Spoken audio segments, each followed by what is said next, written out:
Alrighty, what is up, what is up? Welcome back, guys. It's another video. Mystar. Nothing to Mystar. I got nothing to Mystar because I already mastered everything. No jokes. There's always something to learn, there's always something to grow from. You already know if you've been watching my channel. But when I say nothing to Mystar, I'm just like, that's like my own little affirmation, you know what I mean? Like, but also it's a way of representing my own communication or my own ability to look at something from a as objective as a space as I can possibly get.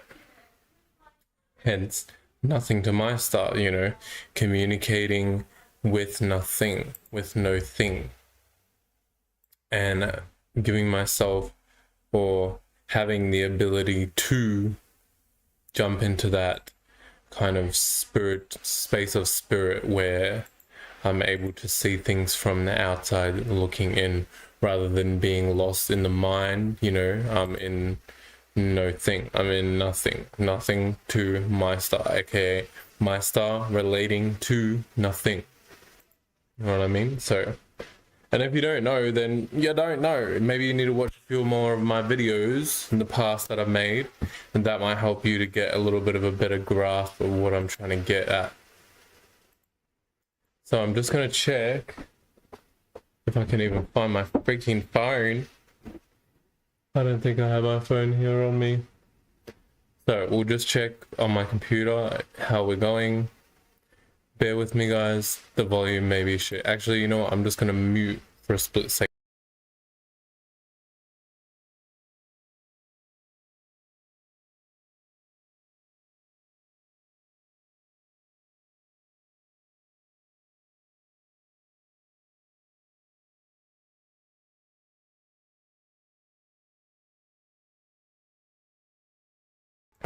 Alrighty, looks like we're good. Even though I'm very choppy, I noticed that my videos have been quite choppy, but I could care less because as long as you can hear me, as long as my audio is clear, as long as my voice is clear, that is not an issue. So just preface for this video as well, I'll get into many different aspects, many different areas of why this point is being made in this video, right? So there's not going to be just one aspect or one way of actually talking about this specific topic.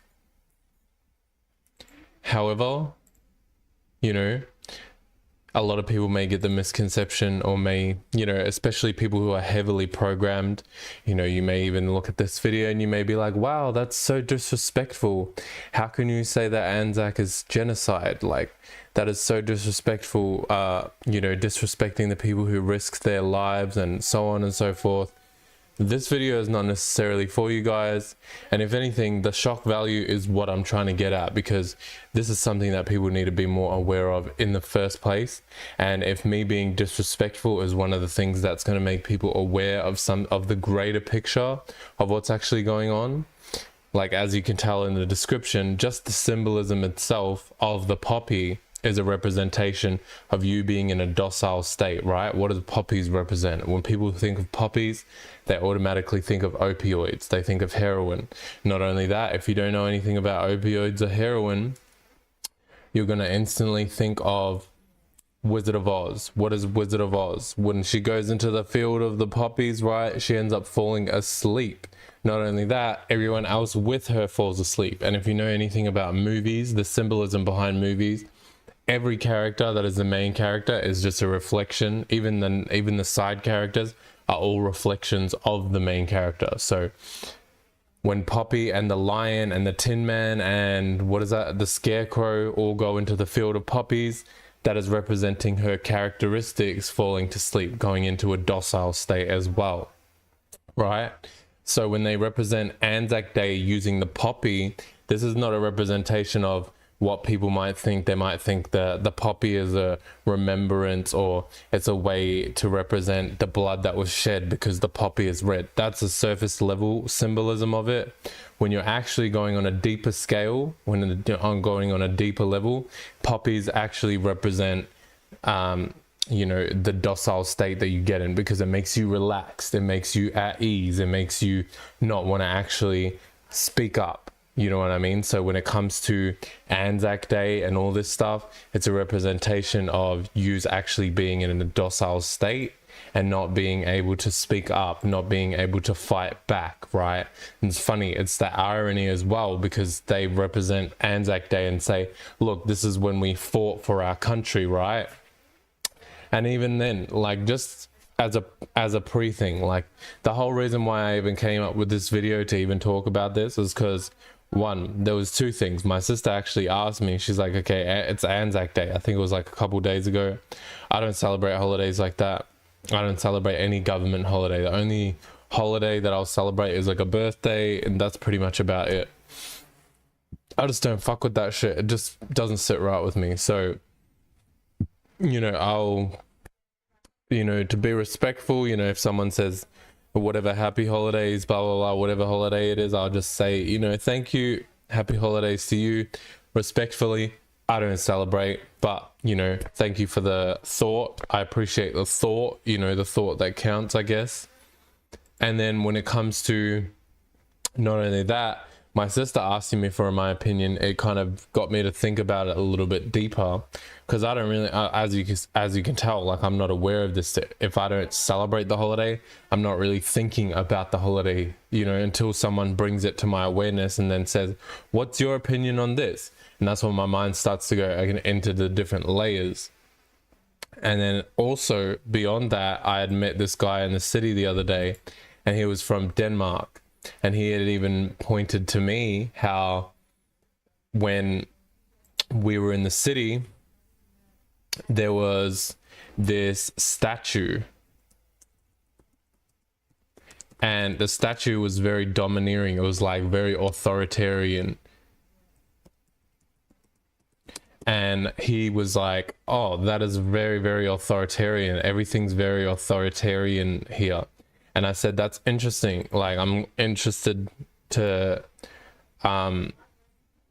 see that he said that, because that shows that in Denmark, those are not things that they typically see. And his first initial thing that he mentioned when he said that they are very authoritarian was the fact that when he first came to Australia, he saw the ANZAC statues. And now a lot of people in Australia and New Zealand, you guys will think, oh, it's not that big of a deal. It's just them remembering the people who were there. But his being from the outside looking in and coming from another country, he saw the ANZAC statues and he instantly thought authoritarian, dictatorship. And a lot of people from our countries might think, oh, well, you know, you just don't know. That's just not how it is, you know. But no, that is how it is. Because if you really think about it, Denmark fought in the war too, I'm sure. I don't know for sure, but, you know, I'm assuming Denmark fought in the war too. Other countries as well in Europe would have fought in the war. So for a European to think that, you would think, oh, you know, maybe you just don't understand. But no, Europeans were at the focal point. They were in the center of it. So for Europeans to be like, oh, well, that's authoritarian, it just shows it is authoritarian, because why would they not have the same kind of thing in their country, remembering their troops, their soldiers? The fact that they don't just shows it's not even a representation of remembering the soldiers who fought in the war. It's actually just a representation to say, here, look, we got you guys to fight in our war, we own this shit. It's basically a way of the government to kind of reinstate their power by putting it in your face and saying, look, yeah, we got soldiers fighting for us, we got this and blah blah blah. And even the concept behind that, if you go even deeper into that, it's also going to beg the question of, well, the whole concept of the war itself. You know, they say that, oh, we had to fight against Hitler because Hitler was doing this whole thing where he wanted the pure white race, the Aryan race, right? All of that stuff. So they say that that's the reason why we had to fight, because if we didn't fight against Hitler, Hitler would have taken over the world and colonized all of us. But it's literally like that's their way of kind of being almost like sarcastic to us, you know, who are actually living in these countries who actually got colonized. So how are you going to say that Australia and New Zealand had to fight against Europe, who were the ones colonizing us? Doesn't matter which country it was. They say England, right? And they say we had to fight against Germany. But the concept itself, Europeans coming and colonizing us, the only time you ever saw that happening in history was with England, Ireland, all of those countries coming to colonize America, Australia, and New Zealand, right? So for them to say we had to fight against Hitler because Hitler was going to colonize us, that's almost their way of joking and being like, we did colonize you, and yous went and fought a war against someone colonizing us when we already did that. We already killed yous. We already put genocide on you. Even during when the war was actually happening, they were still killing indigenous people in Australia, New Zealand, and probably America. I don't know much about America, obviously, because I don't live there. But they were still killing people in Australia, New Zealand, and likely America. So for them to say, oh, you know, we had to fight against Hitler because he was trying to be Puritan and erase, you know, a certain group of people. They were erasing our groups of people. And just them doing the war, they were using that as a tactic of genocide again, to erase all the groups of people who existed in this country and New Zealand. You know what I mean? So it's all like reverse psychology, where they try to play the reverse psychology on us and say that we had to fight in order for this to happen, and we had to fight in order for that to happen, all the while killing all the indigenous people, destroying and genociding all the indigenous people who already lived on that landmass, while saying to them, here, you had to fight against them because they might have come over and killed and destroyed you. Like, it's literally a joke. That's what they try to play on you. So, and then they put up the statues and say, look, see, we had to fight in order for this country to exist right now. But if you really look at it from an objective perspective, it's like, okay, but yous were already killing us. And then the war on top of that is another way and another tactic for them to kill us without them having to put their hands in the situation at all. You know what I mean? So they say, oh, you know, yous had to go fight the war. This is why all these soldiers had to die. But they're the ones who made us had to go and fight the war. You know what I mean? So it's just like all reverse psychology, all mind manipulation, where they try to get you to do their dirty work for them because they don't want to sit there and shoot you themselves. You know what I mean? They're like, okay, we'll get everyone to fight against each other. That way we can get rid of this group of people. We can get rid of that group of people. And then boom, we don't have to deal with anything. We don't have blood on our hands. We don't even feel guilty anymore, which they do now. You know, if they were to look back on it, obviously, because look at the times, the way that things are, you know, the way that the world is kind of more in that progressive state of being, right? But regardless, it's just showing, you know, their lack of ability to be able to take accountability, because they want to sit there and say that we had to fight for all that when that was their issue. They were in the government powers.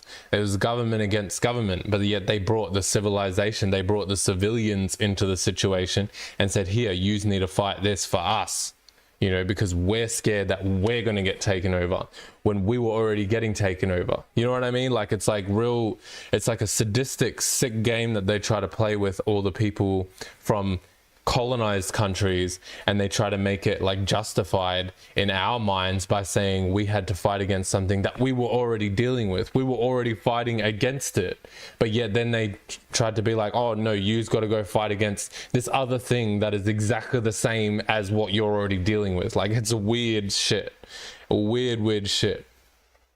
So, you know, it just goes to show with all that stuff, as I was saying in the title, ANZAC Day is celebrating genocide. So when you're celebrating ANZAC Day, you're just celebrating without actually knowing genocide.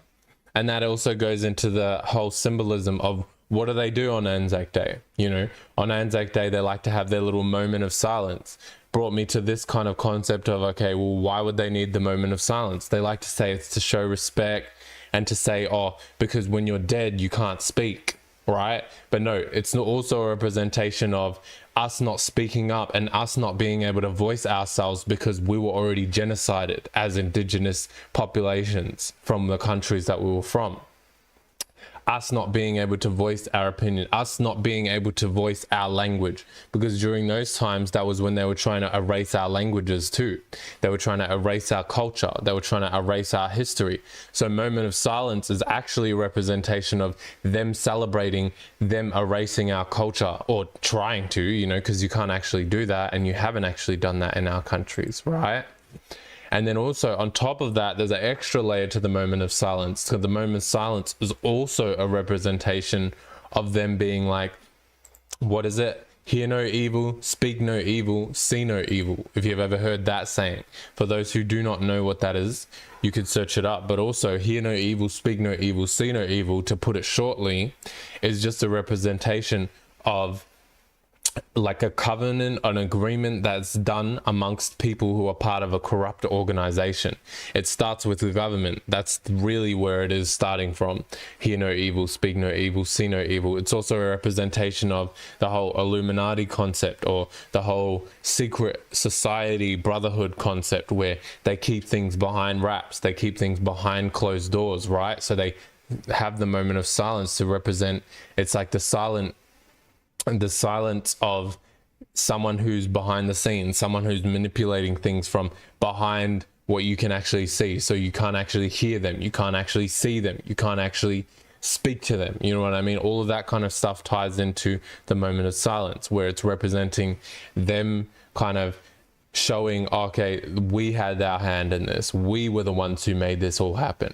Regardless of what side you felt like you were fighting on in the war, hear no evil, speak no evil, see no evil. We knew what was going on behind closed doors. That's basically what they're representing when they try to get everyone to do the moment of silence as well.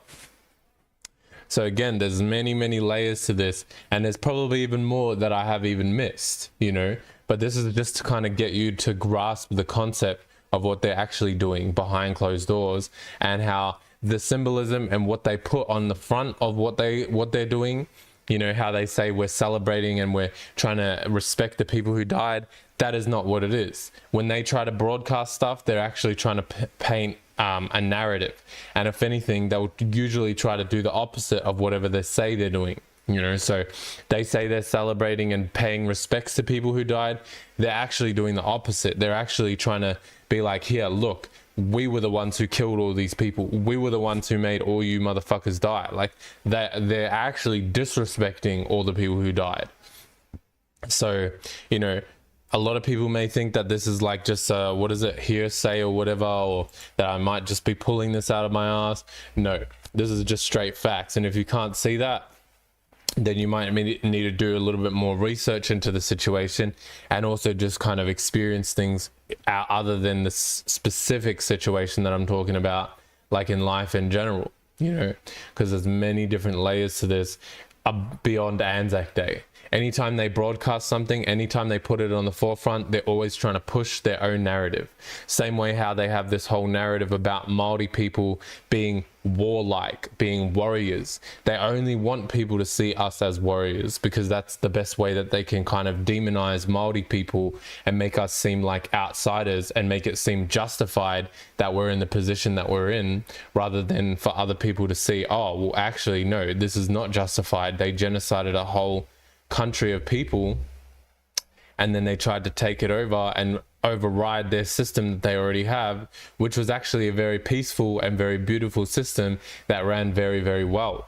You know, a lot of people may be like, oh, well, no, yous had this, yous had war. No, we were still facing war even after the Europeans came. And before that, actually, war was a last resort in Maori culture. Check out my other videos. Maori is synonymous with savage, or how Maori became synonymous with savage, right? All of these are tactics for the government to kind of discredit our system and to up their system and make it seem better than it really is, when we all know that we don't regardless of what background you're from, regardless of where you're from, we all can agree that the government system is not in tip-top shape. You know, it's not exactly the best system, and we can all agree that capitalism itself is built on a toxic foundation. So if you go beyond capitalism, just the government itself, coming from their lens, is built on a toxic foundation. Even if it wasn't capitalism, even if it wasn't this, it's all built on a toxic foundation of them trying to genocide a whole group of people, population control, whatever you want to name it. And if you don't want to acknowledge it like that, and you're like in denial about it, you know, that's all I can say. You're probably in denial, or you're probably, you know, part of the government yourself for you to even disagree with this. Otherwise, you know, I generally don't see people ever disagreeing with what I say, because they don't really have anything to say. You know, obviously I'm open if anyone had any opinions to go against, or, you know, you just want to have like a friendly debate, or maybe you want to really try challenge me. But generally I see people come into my videos, they don't have anything to say, because you already know, either I already know what I'm saying and I've got everything, all bases covered, so there's not really any way to rebut what I'm saying, or you just chalk it up in your own mind like, oh, you know, I'd rather not just deal with that. Either way, either or, there's no rebuttals that can actually come to this situation. I'm open to being challenged though. I'm open to, you know, someone changing my perspective in that, but I highly doubt it. I really highly doubt it, because there's very little avenues or ways that you can kind of rebut what I'm saying, because I have so much correlation and I have so much facts to back up what I'm already saying. It's just beyond rebuttal at this point. You know, there's many different avenues I can attack that's even beyond what I've already said, but that's just one representation, right? I was going to show you guys this photo of Queen Victoria Gardens and their little statue that they had up, but I don't really think it's necessary, because you kind of get the idea, you get the point. I was going to use that to drive my point home, but I really feel like my point is pretty solidified at this point, you know. But yeah, let me think if I've forgotten anything else that I was going to talk about as well. Just the whole poppy thing, you know, representing everyone in a docile state, putting you in kind of a unaware state where you feel like you can't actually fight, you feel like you can't actually, as well, the red poppy specifically, red is representative of passion, Mars energy, right?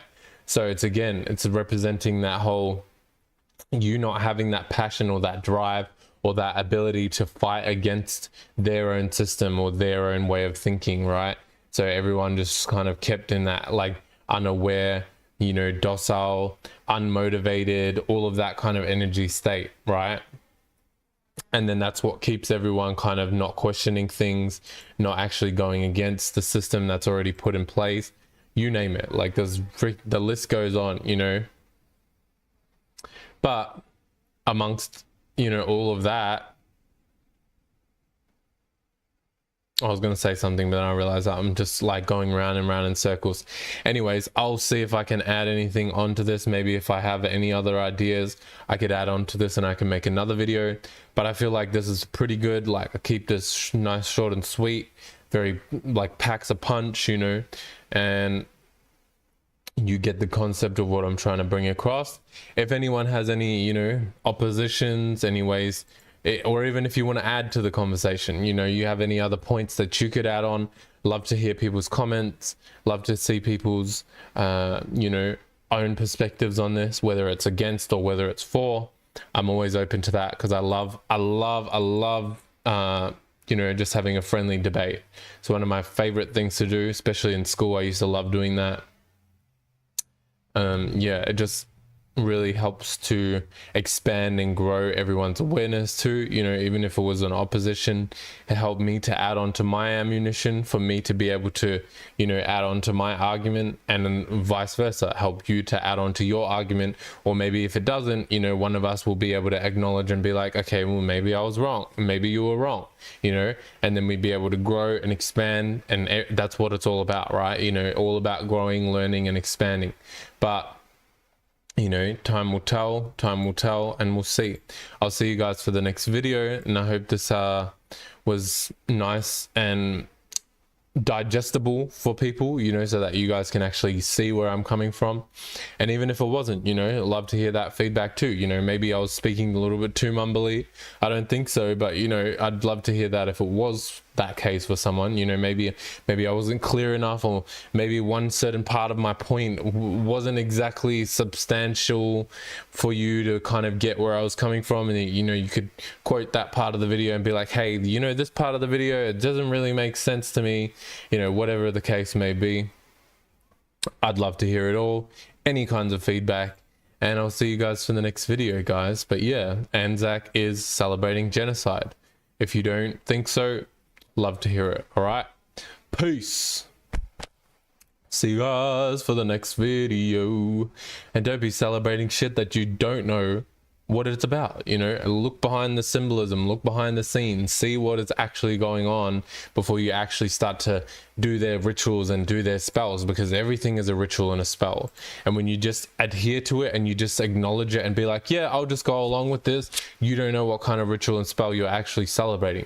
You could be celebrating the death of your grandparents. You could be celebrating the death of your own culture. You could be celebrating the death of something that you hold very dear and very close and very near to your heart, without actually realizing it. And then everybody who's in cahoots and actually made that holiday, they're sitting back laughing in your face while you're sitting back thinking that you should cry over this, or that this is something that you need to raise awareness over, when in actuality you're only raising awareness for your own demise. You're only raising awareness for your own doom, or your family's doom, or your bloodline's doom, or whatever the case may be.